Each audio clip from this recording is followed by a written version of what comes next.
Aloha la poa kahi. Hope you're having a great Monday so far. Haima is so excited to celebrating Mahina ʻŌlelo Hawai'i. Today's Hawaiian phrase of the day is Kūkala pō'ino vai hālana. Translates to flood warnings.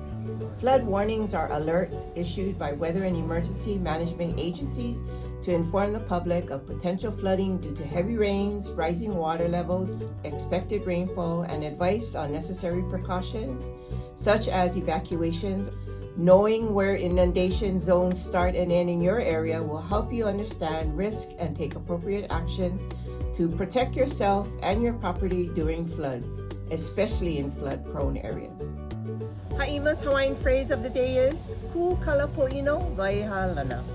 Remember, emergency preparedness is a kākou effort. Mahalo.